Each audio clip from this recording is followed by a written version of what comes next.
All right, you know what it is. It's a make your day Monday on a misery style Monday. It's a crossover version today with the fellas from the urban sports scene. Ray, Wale, what's happening?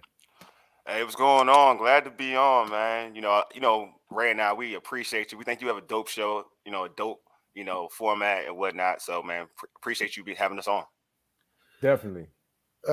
Kind words will get you everywhere here, so we appreciate it. Swag with me every Monday. Swag, that was a tough one yesterday. Man, I knew it, but like we You said did. earlier in the week, I just really didn't feel confident, especially the way the Eagles played. Was it Monday night or Thursday night, whatever they had played prime time, and they just looked phenomenal. And I was like, I know that zero blitz is coming, and hopefully we prepare for it. But it looks like they set a sack record against us, so it's only gonna get tougher when we play the Giants because Wink, And that's all and he do. Swag, they didn't send five a lot. I mean, they did most of that with four-man pressures. They didn't, but when they did, it always came home. Uh-huh. Well, yeah, they get home before you know they're going to get home with five or six. It was embarrassing. It was more the same. Oh, well, before we dive into it, I thought for the last 24 hours, I was thinking, how will we open the show tomorrow? What will be the tenor of the program?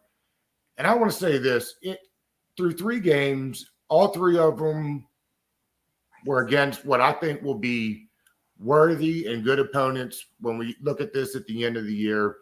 I don't think that the crazy thing is, I don't think there was anything like so out of the realm of possibilities with the first three. But what irritates me is it's just more of the same.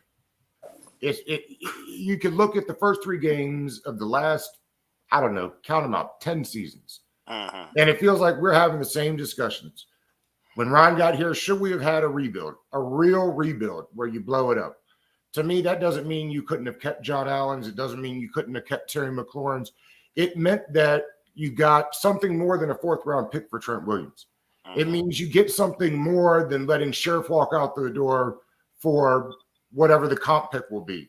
It's for letting Ioannidis and settle out of the building and not getting anything for them. It's not drafting a quarterback and thinking that a good quarterback is going to come to your team. And Uh-huh. Swag, you know it. You told me the good quarterbacks weren't coming here on their own. That's why we traded for Carson Wentz. That's why we were going to trade for Jimmy Garoppolo. And I don't know if that's the coaching staff. I don't know if it's Dan Snyder, who's not even in the building anymore. But I know this feels like the same thing on repeat, rinse, wash, repeat. So when people are mad today, when they're angry, when they're frustrated, that's fine. And as another fan, it's not your job to tell them that they can't, because we've been walking through the desert for 40 years, as they say, not literally. And it's frustrating. So I'm just here to tell you, you're allowed to feel however you want. I'm frustrated today.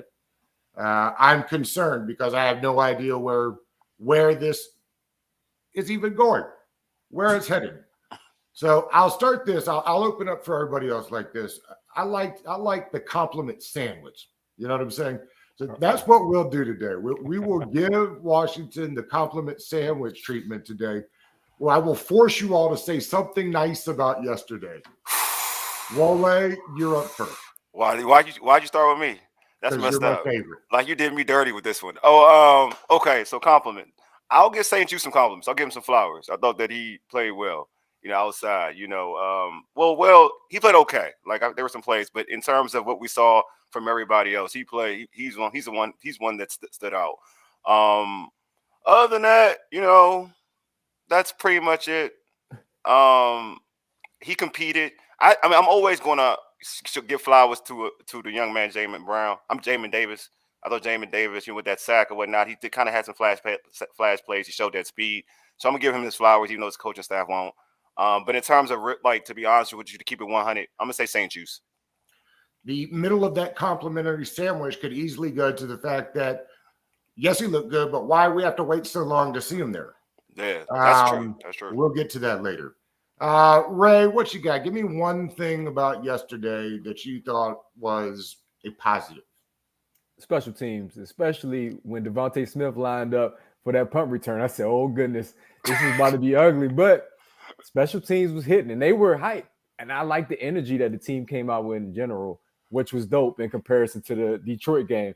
So I thought special teams, which has been an area of weakness, came out and looked good for a change. And you're right. The middle of that compliment sandwich would have been they look good this week because they did not look good the following week. All right, Swag, fully hydrated there. What's give me one good thing about the game yesterday? I'm gonna give my flowers to Deron Payne since he scored the first 2 points of the game on defense. That's true. Facts. But outside of that, I was just like, oh my God. It was going to be a clean sheet without Deron. Right. So at least he got the party started with a 2-point safety. So I give my flowers to the Payne. And the middle of that compliment sandwich is, again, if they had planned on rebuilding, if Deron leaves this year out the door and they get a 3rd-round pick for him because they either refused to pony up, didn't feel they could pony up, either way, I think on the trade market, he's going to get whatever was better than when he walks out the door this year for, I mean, what is it? You can't get more than a 3rd-round pick. So, all right, let's then that's all the nice things to say. That's all I've got to. You guys picked the 3 I would have picked. I heard, so let's move on to this. Talent, again, I see all over the timeline, talent is the problem. They're either not being coached up right or there's not enough of it on the team. Either way, that's a Ron problem. Ron, to me, I mean, maybe Andy Reid does, but to me, there's only one guy in the league that's got more power than Ron Rivera, and that's the guy up in New England who can't, he's got to get extra digits sewn onto his hand to accomplish all the rings. So, yes, he gets all the control.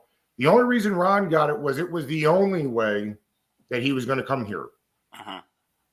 I had never thought that this was the way to have a winning program. I certainly don't think it is now. Ray, your thoughts on the way this is organizational structure we're talking about now? Yeah, and watching that game yesterday, I'm looking at the Eagles and Nick Sirianni. If anybody also has an issue with public perception and media perception, it was him. His introductory press conference was kind of weird, remember? And then the Eagles get off to a slow start last season. He starts talking about how we're soil and we're planting it, and beneath it, we're going to grow into this. And everybody's like, this dude is like weird. But the Eagles go on to win 7-9 and they make the playoffs. And now they look like they've taken on his identity. When is this Washington team going to take on Coach Rivera's identity? I don't like to call him Ron. I told you it gives me like a different world vibes. And I'm going to respect him. But what is his identity? People say, what is this team's identity? And I can't figure it out. Versus the Eagles, they were disciplined, accountable. They looked like they were prepared. They studied. And I'm just shocked that Washington hasn't developed any type of identity under this coaching staff yet. Whereas, again, we're seeing it in your division, your rival, who also made good acquisitions this offseason, by the way, brought in some guys that was going to help to get them over the hump when they saw that they were falling short. I'm waiting for that to be the mark of this Washington team. And you brought in Hurney. I thought Hurney was going to help. Hurney, he, of course, developed a whole defense just to stop Michael Vick. So what are you doing here? And like you said, it's on Ron. Got to call him that. Well, I mean, there's no checks and balances. That's what frustrates me as a fan is I don't know. Yeah, there's two Martys. One of them's in charge of college, so you've really only got one Marty that's doing pro, acquisitions. But the buck stops with Ron, and I don't. It's year 3 of the rebuild, right? Isn't that what he told us? But I promise you, this was never a rebuild. It was a quote unquote, we'll fill out the roster, then insert quarterback. Well, they haven't been able to insert quarterback. They have told us that they inserted quarterback, but I'm not sure what else they've done. Yeah, it's the issue with me is that we go from day one, and the coaches that you typically give that type of power are coaches of a different ilk, a different clout. You mentioned Bill Belichick. He's a champion. He wins championships. Andy Reid has won multiple division division championships. So he's a winner. How many winning seasons has Coach Rivera had in his career? 3. None. 3. Is that it? 3? I know it's not 3. 3, right? He's been to a Super Bowl. No knock on him, but I'm not saying he's a bad coach, but when you give that type of power away, you got to be a different type of coach. sometimes, obviously, if you're a college coach and you've dominated college, they tend to sometimes to get you out of college, they give you all that power. That happens every once in a while. But 9 times out of 10, Bill Parcells, champion. You know what I mean? Gave him so much power. Even Coach Gibbs 2.0, they gave him additional power. Champion. So for him to get that much power, I felt like he didn't warrant that kind of power, which is now you seeing on the flip side of how to build a team. He needs help building a team. He needs to just coach. Like, that's what he needs to do. He needs to just coach football and not worry about everything else. But in terms of this team, in terms of like even comparing it to the Eagles, this is my issue was after they won the division 7-9. The Eagles, when they got to the postseason last season, they weren't just done. Like, they weren't saying, okay, we're going to draft. No, we're going to get better players. We're going to get A.J. Brown here. All right. We're going to build on it. We're going to make it easy for Jalen Hurts. Like, you know what I mean? We're going to get Bradbury.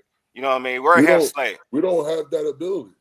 But I'm saying, like, they didn't even try, though. Like, no one's coming to the Washington Commanders with all the controversy that we have in ownership. But after a year, key free agents, like no key free agent is going to be like, yo, let me go to Washington. They're going to do everything in their power to avoid Washington because they don't know if the team is going to go up for sale, like who the owner is going to be, if there's going to be a new coach. There's so many question marks with the organization, so it's hard for us to build and go out and get key players that can come in and really play. I would have loved to get Tyrann Mathieu, but you think Tyrann Mathieu was going to sign him to come to Washington? Hell no. Yeah. And I would just swag. I'm saying, like, when they got to the postseason, like, why not? They didn't even. It seemed like they didn't even try after they got to when they won the division. Like, there wasn't no emphasis on trying to improve the roster in terms of. Swaggy has been adamant ever since then. That was my issue. That it didn't matter that was fool's gold, and people around the league knew it. Okay. And they just think about this. How do we know they haven't gone out and tried to get some of the guys that are out there right now available to help fill this roster? And maybe those guys have told them, no, thank you. I'll wait for the call later from a team that's going somewhere. Right. You don't know that. Like, we're screaming right now, why didn't we go out and get veteran help? Why don't we go get stars? No veteran. Why don't we go get some of these guys that are available? Swaggy's been adamant for a long time. They're just not going to come here. No top tier veteran who's looking for top money is really going to sign up to come play here. One, because of the success of the team, but two, which is probably the most important, is the ownership. No one knows what's going on. Everything is still in the air. What's really going to happen with Dan Snyder, especially after the things that's going on with the Suns owner? Like, what's going to be the fallout from that with the rest? I mean, with the Commanders, you know what I mean? So, but no one knows. So it's like, why would I, bet my future on signing a 4 or 5 year contract here when I'm gonna have a new owner, maybe a new coach, maybe a whole new system? But that's the NFL for you. Everything changes every year, but you want to have a solid foundation with an organization wherever you decide to go. This is my man from the 50 Gut blog. Rivera is 15-22 so far as Washington's head coach, with losses of 15, 14, 14, 20, 23, 18, 14, 42, and 16. I mean, it's incredible, man. It's incredible. He is who I can't even talk shit to my friends the way I want to, man. Oh my god! Now that's the messed up thing about being a Washington fan, is because I know this group right here. Nobody likes to talk shit more. Hey, no, you can't do it. The missus told me yesterday, Sunday fun day. This sucks. What are we doing here? Man, I was at a trust event this weekend, learning how to live through your trust and foundations. And I'm watching a game through my phone, and I was like, "Oh, it's pretty good, 0-0." And 10 minutes later, I was like, "Oh, they scored a field goal." I turned around, it was like, "Yo, they scored a touchdown too? Like, what the hell just happened? Like, they scored 10 points in the blink of an eye." I was like, "Oh, this is about to be bad." The next thing you know, it's like 24-0 at half. I was like, "Oh my god, I don't know if I can watch this shit anymore." Chris, the crazy thing is. The crazy thing about yesterday, Chris, was 0 points given up in the first, 0 given up in the third, 0 given up in the fourth. They gave up a 24-piece in the second, and that was it. Strangest game I've ever seen. Swag, have you ever tell us about a game, I'm sure you've had one, where the D-line was just hunting together like Philly was yesterday? When we set the record against was that the Raiders or? No, or, I think or it- Miami. Might have been Philly. Miami. Philly? I think we started against. I think we started against Miami. We had Yeah. like 8 sacks that game. Yeah. You know, me, Kerrigan, I think Barry Cofield, Ryan Aragpo. You know, it was one of those days. We had a day. We had a day. That's one of the best feelings when you can pin your ears back and just go and make the team one-dimensional, and you get home every time. That's the best feeling in the world. That's the most fun you're gonna have as a defensive lineman. Well, you and Rackpo must have had who's got a deeper voice competition. No, Rat got that one down. Rat He got that one voice is down? way deeper than mine, yes. When I was man. thinking you said that, Swag, you know, they brought Kerrigan in to help with the line a little bit. How important is like the position coaches that have experience like that for guys in the room? Does it matter? Do you appreciate that? Me personally, I appreciate it because sometimes coaches could coach you something out of a book. And it's like, bro, like, have you ever played in the game? Like, that shit's not going to work. But when you have someone who's went out there, who's had success, who's been in the trenches, they kind of understand what you're going through. If they actually do something, they've done it and know it can be done, or they really know how to coach up whatever the coaches want you to get done. But once you have that game experience and you've played the game and you've played at a high level, guys are going to listen to you because you had that experience. Like, this guy has to know what he's talking about. He's the career leader in sacks for the Washington Commanders. Like this is somebody I want to learn from. I could get better from having someone teach me like this. So having someone that played, and then, you know, like, some of the best position coaches are the guys who actually played that position in the league. You know, like Mike Singletary. I've always heard he's a hard-ass coach, but he was one of the best players at linebacker. Now you could have the opportunity to be able to learn from a Hall of Famer. Like, who wouldn't want that experience? Who wouldn't want that knowledge? Like, who wouldn't want Ray Lewis coming to teach them how to play linebacker? Like, that's what you dream for as a player, for someone that played the position and understands the X's and O's and understands how your body feels and why you may feel a certain way during practice. Like, you only can know that as a coach if you played the game. So I think that's a huge benefit to have players who's actually played the game and had some type of success coach. That's what makes the Lions so great. That's why I love like the Hard Knocks. That's their whole staff. The whole Yeah. staff. Ex-players, man. Yeah, everybody, Seriously. all ex-players. Swaggy, when you go into halftime down like that, 24-0 as a defense, and really the defense played well on Sunday, I thought, for the most part. Get you juiced up to go out and play harder in the second half, or it gets frustrating when you notice that the offense just doesn't have it? A little bit of both. I mean, obviously you want to figure out a way to win the game, which is the most important thing. So it's like, bro, we got to do more. We got to find a way to strip the ball and bring There's it back. still only one touchdown. takeaway Yeah, on the it's season 6. for this defense. Right. But, you know, we're so passive on defense. Like, Thank when you. you're watching Thank the you. game, we're just sitting back in soft zone, and Jalen just has all day to figure out who he wants to throw it to. It's like, do what other teams are doing to us. Speed up the clock. Send more than the offense can block, and make that quarterback make the right decision. If Greg he makes the right Williams. decision, you shake his hand, you line up and do it again and say, I dare you to try and find the right guy again. Because 9 times out of 10, he's going to make a hiccup. And on that hiccup, he's going to either scramble, get out the pocket, make an errant throw an interception. But if he has all day to be comfortable in the pocket, Taylor Heineken would dice up our defense with time in the pocket. Yes. You know what I'm saying? So if you give a guy with some actual talent all that time to do it, we're not going to have any good results. They got great wide receivers all across the board in Philly. And whether he was throwing on the sideline or throwing across the middle, he had all day to figure out where they was going to be open at inside that zone. Well, and Ray, that's because it was another game where I couldn't find out whether Sweat was playing or not. It's frustrating now. Right. I mean, but like I told you, like, when you look at certain players, they're in great schemes, and they have a lot of great players around them. Like, it's up for our defensive coordinator to figure out how to get Sweat free, how to bring him on an angle on the stunt so that he may start out feeling and come underneath and become the free guy. How to send an extra blocker. How to send an extra blitzer and make the offense slide that way to create a one-on-one opportunity for Sweat. But that becomes, strategy as a defensive coordinator. Like, you got to find a way to make your playmakers. You got to put them in position to make plays. You can't just line them up and just say, "Yo, beat this guy." I mean, the other guy across from him was getting paid too.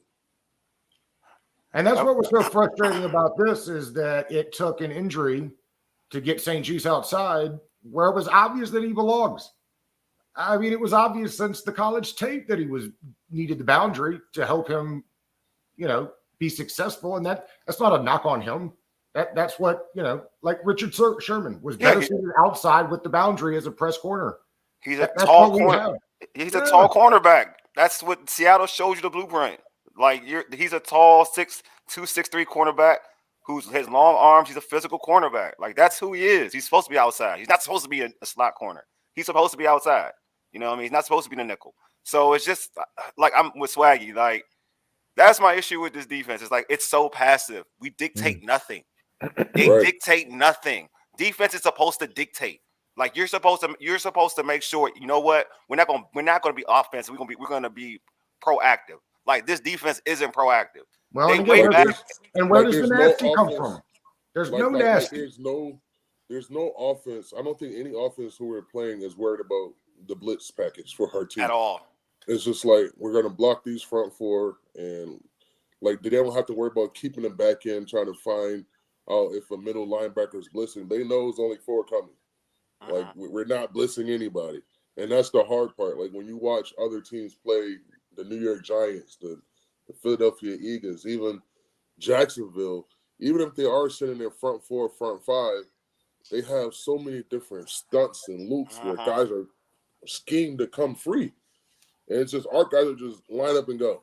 And I just don't see the scheme where it's set up for guys to really have success outside of you just being better than the man on that play and making a great play. Outside of that, it's just we're just lining up, playing football. We're going to keep everything in front of us, rally up and make the tackle, and live to fight another day. But we're not dictating anything.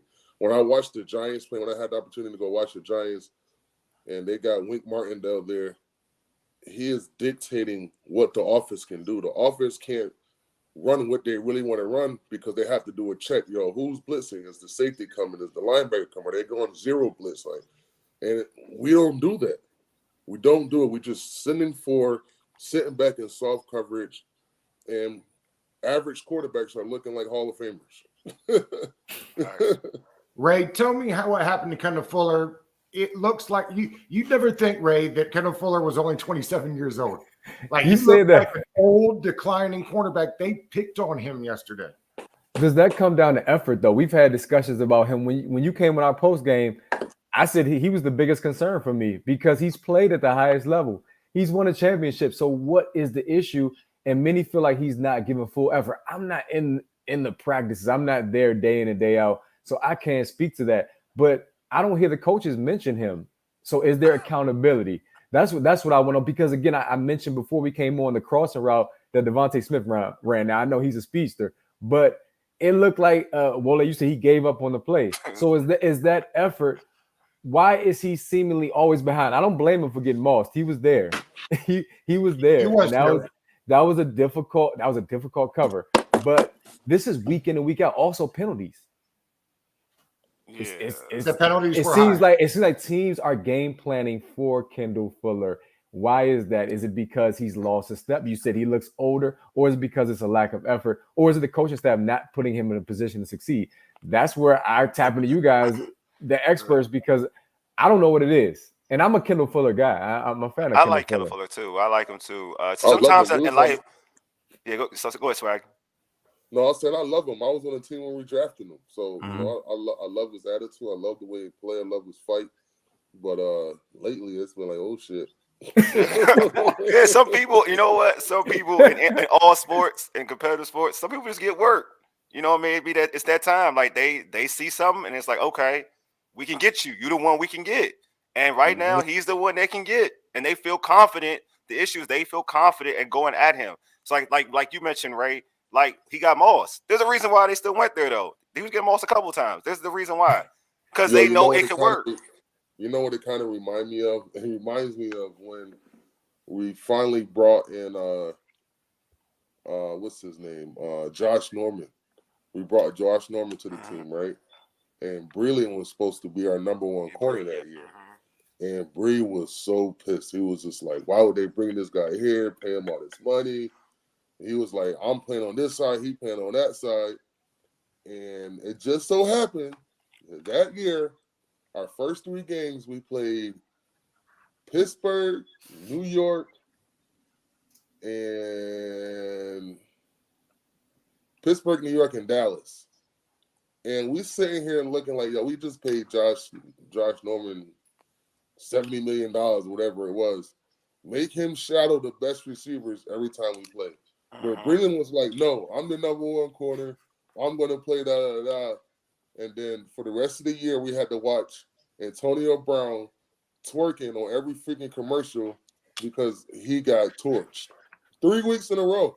And Breland's a great player. He's one of the best players I played with, bro. Like, I love Breland. My God. But that was kind of a humbling experience because sometimes as a corner, you're on that island. And when you start having a couple bad plays, you don't forget about it. Yeah. And teams going to keep coming at you and coming at you and coming. And 3 weeks in a row, he had 3 of the best players to ever play the game. Odell, AB, and Dez. And it was a long 3 weeks. And after that, we looked at it. We was like, Bree, we don't give a shit about your attitude. Josh Norman getting paid all his money. He going to have to follow the number one receiver. F this. Because we sitting back like, Bree, let him, like, he already made his money. You haven't gotten your big contract yet.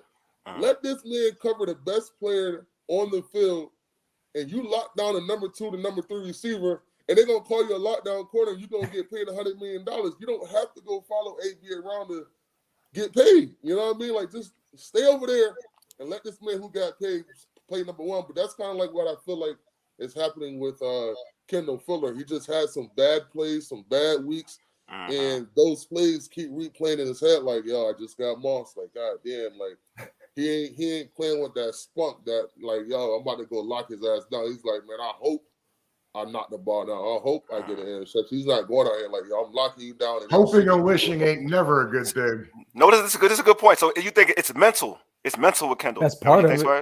All right. Okay, I never looked at it that way. I was kind of like with Doug, like his skills kind of look like it's diminishing, but it's mental. It makes more sense because I feel like even that play we talk about where Devontae Smith was running away from him, it's like he's not trying. Like maybe it's like more mental because he's not a slow. He was never a slow dude, and he's still too young to be slow. You're trying every play. You're trying every play because the shit is on film. So film never lies. So you're going to give your best effort every down that you play, but sometimes, you know, the guy just has more confidence. That guy on offense was like, yo, this guy is a duck right now. Give me the ball by any means necessary. That's a good word. That's what they're saying. You know what I mean? Like, I found a duck. Give me the ball. That's a good word because Wild Goose was getting figure out a way to get him manned up on me and throw me the ball, and let's take our chances. And they took their chances and was successful. I mean, you could tell in his body language, it was like, here we go again, like shit. You know what I mean? But it's a mental thing. In fairness, for whatever it's worth, just to kind of change the tenor a little bit, they gave up 24 points, and Philly's going to score 24 points on a whole lot of people. Yeah, I mean, that's fair. They did that in one quarter. The offense did nothing. The offense was embarrassingly bad. So let's switch there. Yo, Wale, I got a question. All right, go ahead. What the hell happened? Because I was in the middle of like watching the game, listening to the conference. I thought we was about to score, and then something happened with a shovel pass, and then they had the ball on the, and that's when Payne got the safety. But what happened on offense? I don't know what the play called. Like, what was it fourth down? Did we fumble it? I'm here to explain to Wale how my confidence meter is going like this. That's my favorite offensive coordinator, Scott. Nothing. Oh, man. Swaggy, nothing happened to offense. Swaggy, down here. Right? Are you with me now? Are you with me? I'm not. OC? You're in I know I we got about to score. We on like the 2-yard line, 3-yard line. Oh, I know we about to score. The shovel pass ended up being a fumble, right? Is that how that worked? I thought it was like they did the shovel. The problem was we started from one of the problems is, in fairness, we started the 10-yard line pretty much every time we got the ball. Yeah. But Swag, in the first half, we never approached like their territory. Like we were We always, had we would never. 46 yards to like 300 in the first half. Yeah. We So had, didn't we do had anything. -1 passing yard after you took the sacks out Sacks in and the third whatnot. quarter. So -1 passing. Doug, we doing the Scott Turner thing? Is that what we doing? Are we We're gonna do doing that? it right now. Scott doing it? Turner. Scott Turner made me mad yesterday. Well, why on earth we could not set protection? That's fine. The protection doesn't work. Okay, let's learn and move. Got to get into the short screen games. Got to be able to run the game. They ran the ball effectively when they ran the ball yesterday. It's not that Gibson was getting shut down. He had a couple nice runs. They refused to run the ball, and it wasn't because they were down early, because they were still in a tie game through 2.5 quarters. Mm-hmm.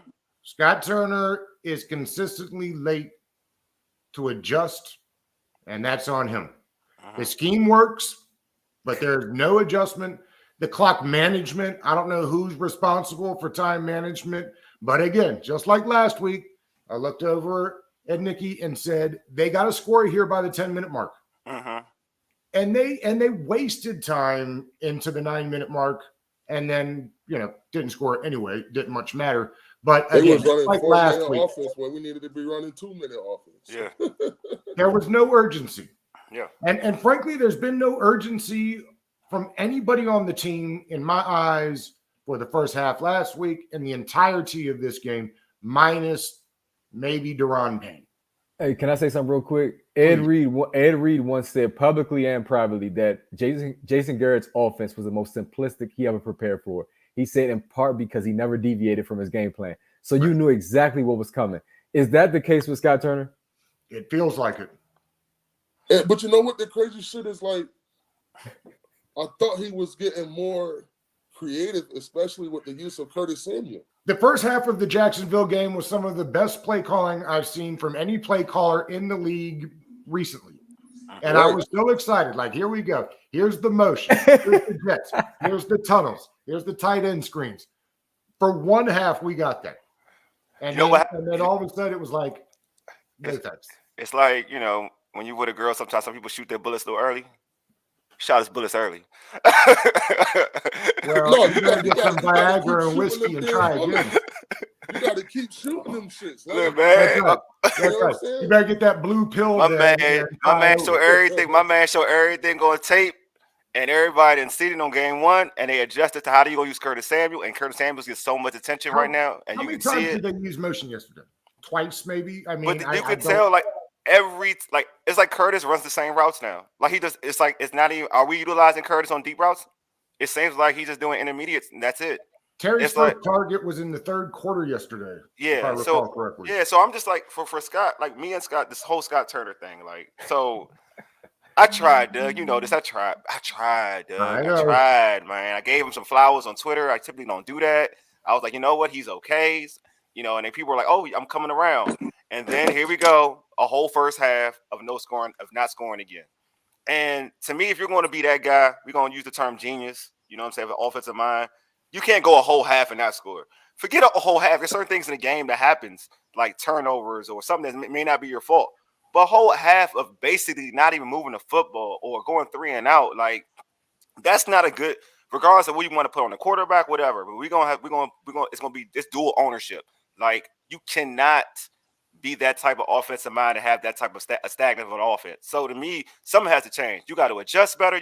Or you just got to go back to the drawing board and just go to your playmakers or keep it simple. I don't know what it is, but you can't go a whole because they got the talent. They got talent. We can't say they don't. They got talent.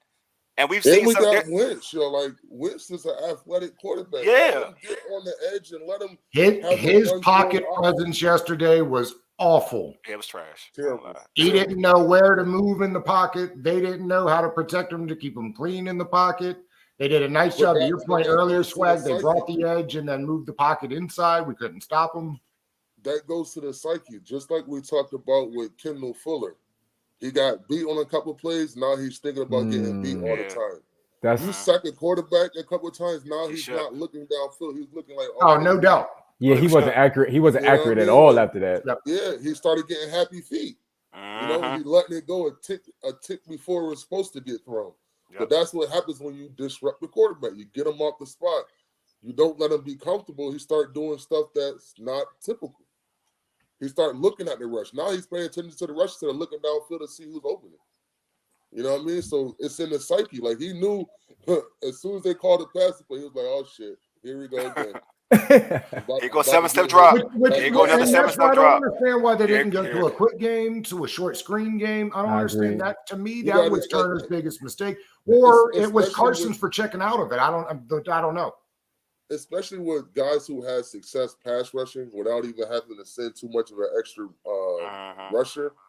You have to figure out how to get that quarterback out of the pocket, how to start doing some bootlegs, make the defense stay honest, throw quick screens, throw screens. So if they are rushing upfield, now you throw a screen. Now they hesitate, like, oh shit, am I going to beat them or is this a screen? Now they're just coming back there, just blitzing you and taking your head off. But all we did was stay in the pocket and let them keep throwing, and they just did what they did and went back there and sacked them. Philly made the adjustment. They scored on a tight end screen. And then another thing was when it was 3rd and long, it was like 3rd, I believe, in 23. And then you went to a wide receiver screen. And it I went think for a the only loss. screen of the game. They're expecting it then, not like Yeah. that's all we're talking about right there. When it's 3rd and long, that screen, alert, screen, like that's what we're telling each other anyway. So why do it on 3rd and 23? Like, let's go 4 verticals and see what happens. Let's get a pass interference call. like when I played with Josh McDaniels in Denver, his rookie year of coaching, we had plays in our offense where we just threw it up to Brandon Marshall. Either he was going to catch it or was hoping for a pass interference call. So it's a 50-50 chance that the offense is going to win that call because either your receiver is going to catch it or you're going to get a penalty, automatic first down. And we don't take a chance. Like as soft as these referees are nowadays, why not take a chance throwing it That's right. downfield, hoping for a holding, a legal touching, anything to get you an automatic first down? A quick screen, they ain't calling shit. And that was my problem with him the last 2 games. Well, the And running that game, he like was you really mentioned to good. George, the running game. I mean, Doug, the running game. You know what I mean? That was an issue. You know what I mean? Like to me, like the first half, Gibson was averaging about 5.8 yards a carry. Yeah. Like in the first half. Like, and you're literally not run, and you see that Carson is getting so much pressure, regardless again if it's Carson holding the football or the offensive line not blocking. You see what's been productive. Like that's productive. Like 5.8 yards a carry in one half. Like do that. Like take the pressure off Carson because like Swaggy said, like he had happy feet. Like dude was definitely looking at the rush and not looking at the receivers anymore.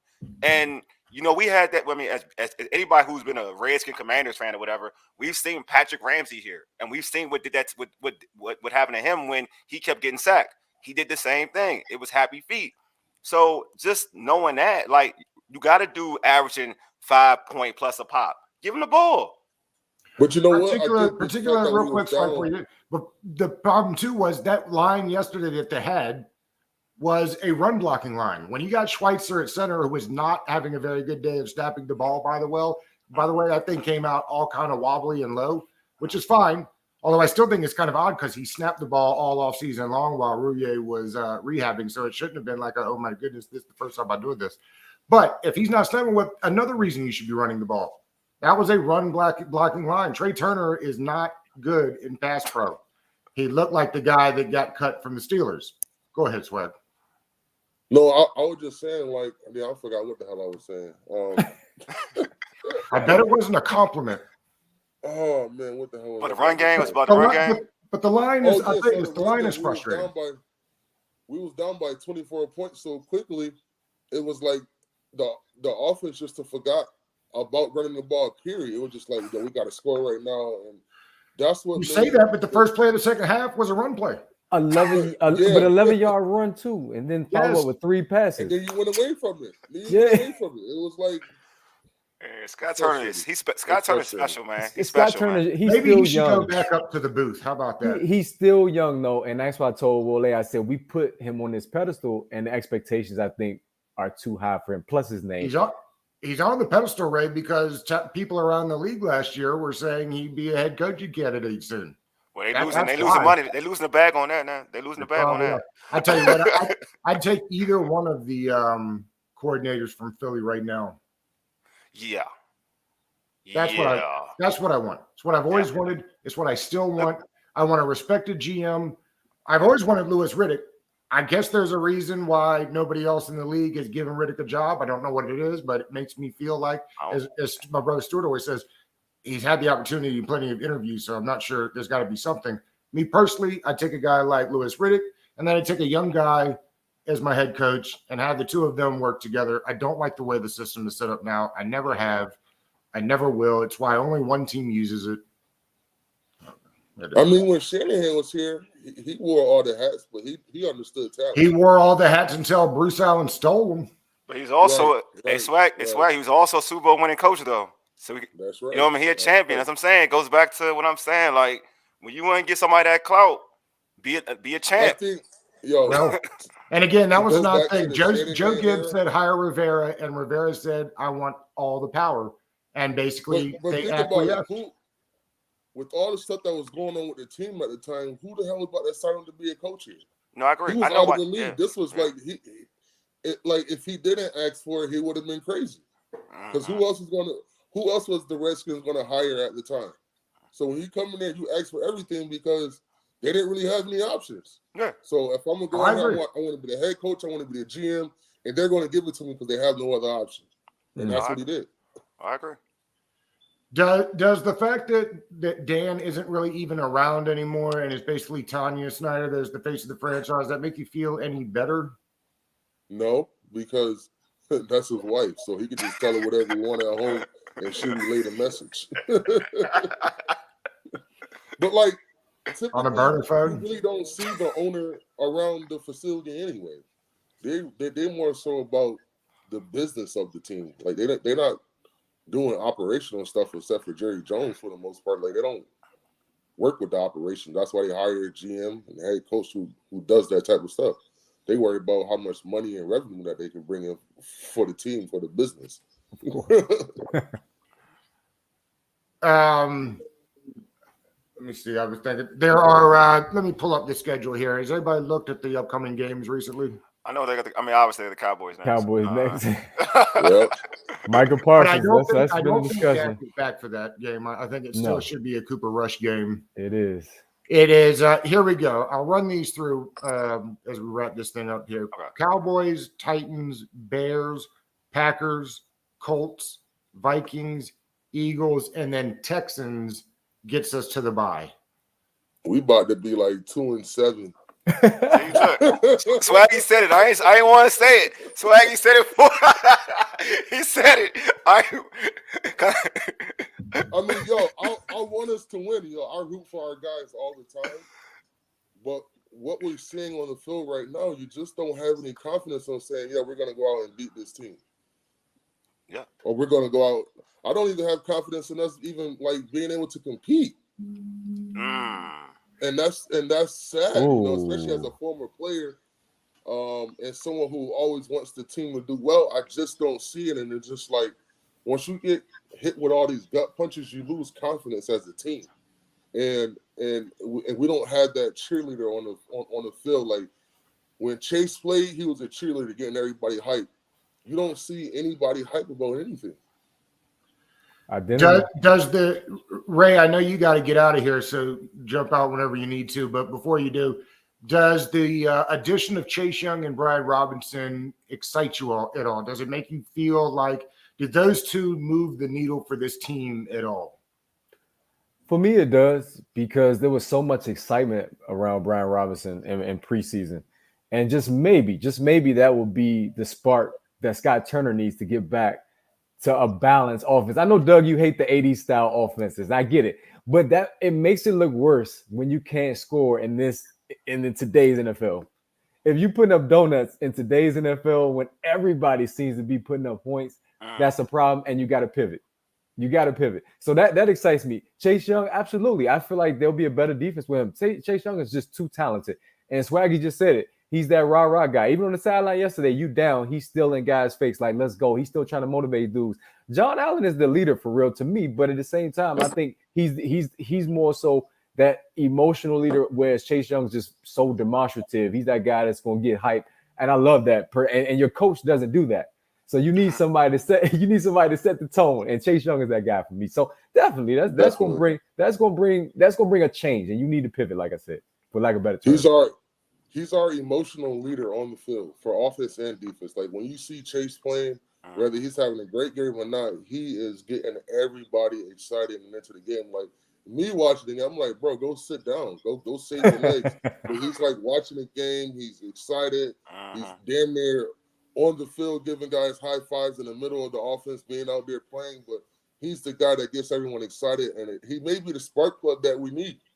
Sometimes when you have a great player like that who gets everyone hyped and excited, you need that, and he's missing. He's that missing piece that we probably need to take us over the hump. Chris, are you going to be, did I see this right? Are you going to be at FedEx next week? Do you got something going on down there with the organization?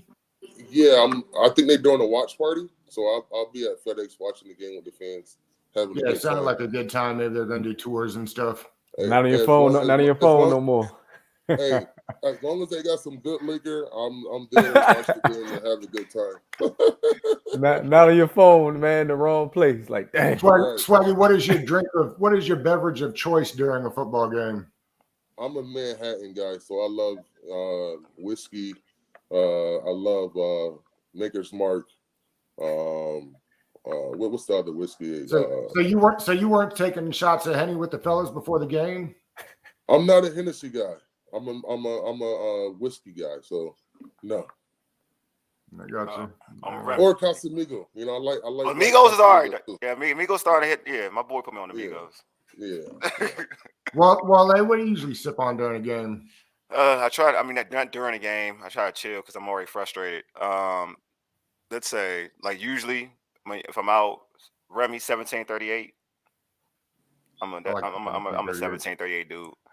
Give me some Bud Light and a Giggling Lager, and I'll be all right. Yeah, you know what I mean? Giggling Lager may be one of the most underrated beers in the country, and it's funny because it doesn't really get off the East Coast. So, like guys out west, like treat it like it's a really valuable beer.